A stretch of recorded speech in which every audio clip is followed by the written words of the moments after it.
السلام عليكم ورحمة الله وبركاته. كم جرتن كوجمتوتا في جالتمتوني هردفتوني برسيسا روما الحمد لله يعني ناغاكوت ناغيني كي كان جال الله كان وجارا بك جرتن مرس ناغو دعوتوتن كي فيديو راكن كيساتي حالة زومي تبنتني في اكسما حالة فايدة زومي تي في فايدة زومين كبون وان توكو توكو اسني في ميوكين اسم برسيس egaa daawwattootaan kiyya gama barumsaatiin darbuun duratti warroonni yuutuub chaanaala keenya faarootaa tan baga nagaan dhuftan jechaa barumsa dabalataa argachuudhaaf chaanaala keenya sabiskiraayib godhachuun dirqanaadha.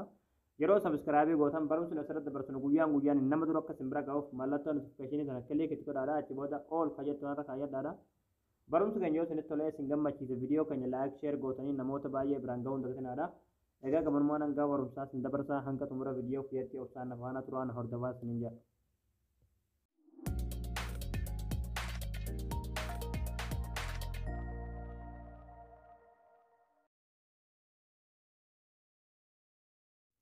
Hayyee daawwattootaan kiyyaa faayidaan zoomiin qabu faayidaa hedduudha. Faayidaa isaa keessaa waan tokko tokkoon faayidaa isaadhaa isiniif hima. Faayidaan tokkoffaadhaa zoomii kana ittiin barsiisuu akkasuma ittiin baratuudhaaf isin gargaara jechuudha. Barumsa gargaraadhaa jechuudha. Majmu'aa taatanii guruppiidhaan jechuudha. Barumsa gargaraadhaa irratti baratuu ni dandeessan yookiin irratti wal qaraasisuu yookiin irratti qara'uu ni dandeessan jechuudha.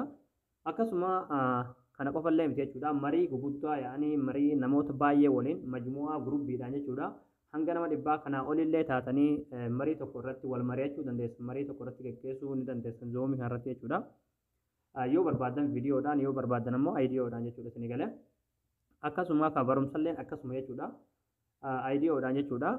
Barumsa irratti barachuu ni dandeessan jechuudha.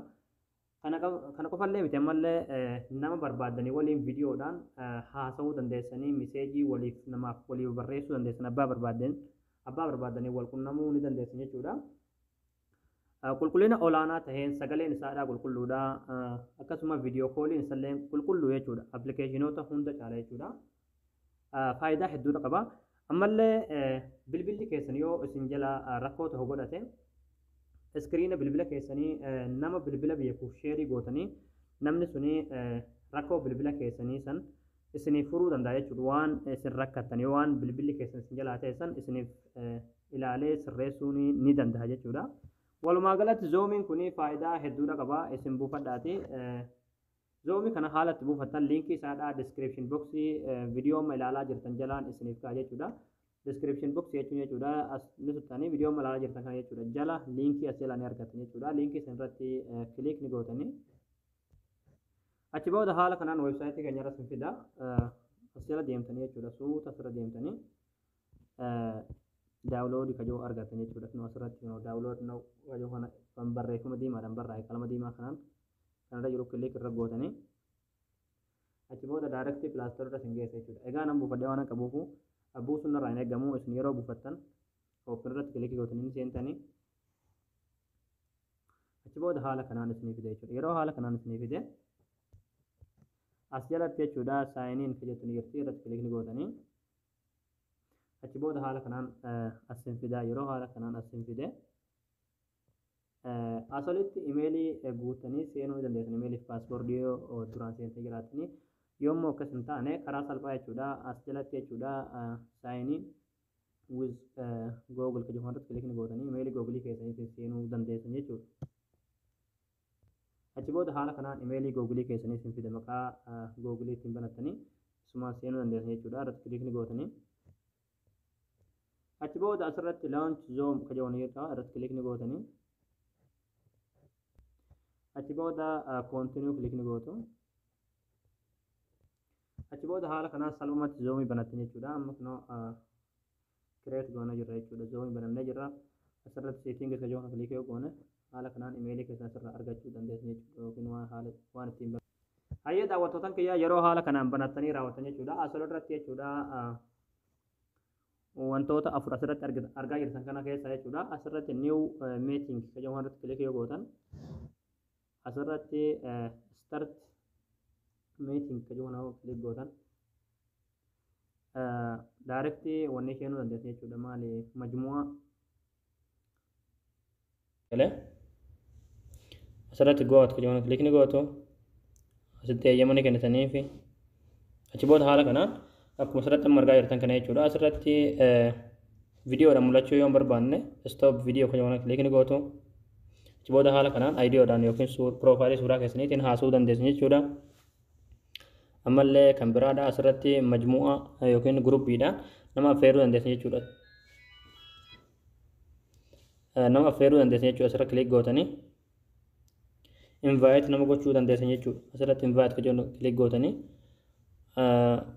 linkii isaadha yookiin akka namni join godhee asirratti dabalamee isinii waliin haasa'uuf waan barbaadanii miseenjaraan wantoota garaagaraatiin namaaf yookiin kooppii gootanii asirratti jechuudha erguu dandeessan jechuudha. Linkii isaa kana jechuudha isinii galee.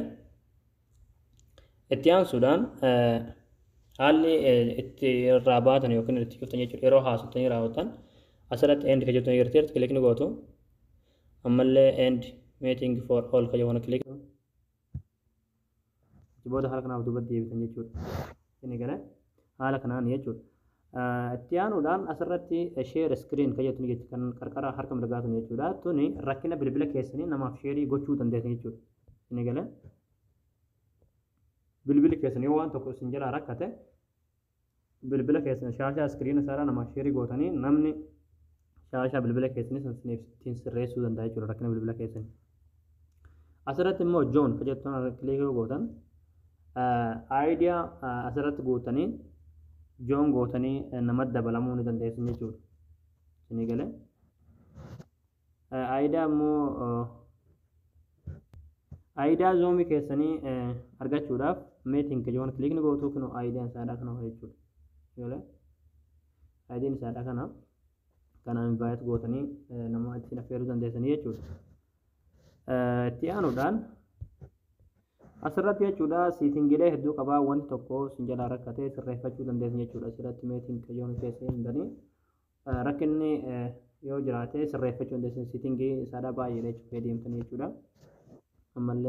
Ammallee chaatis kan jedhamu keessa hintanii wanti sirraa yoo jiraate sirreeffachuu ni dandeessan jechuudha. Wanni isin jalaa rakkate keessa hintanii dubbiftanii sirreeffachuu dandeessan jechuudha. Siitingiin isaa hedduudha. Egaa daawwattootaan kiyyaa zoomiin jechuun faayidaan isaadhaa kana jechuudha. Akka deemtanii waan isaadhaa sirriitti baratanii akka itti fayyadamtan abdiin qaba. Barnoonni keenya kanarraadhaa asirratti raawwata. Barumsa birootti nagaa walitti deebinutti viidiyoo keenya namni baay'een argee kan irraa fayyadamu laayik sheer gootanii namoota baay'ee biraan ga'uun dagatinadha. Waan na hordoftaniif galatooma.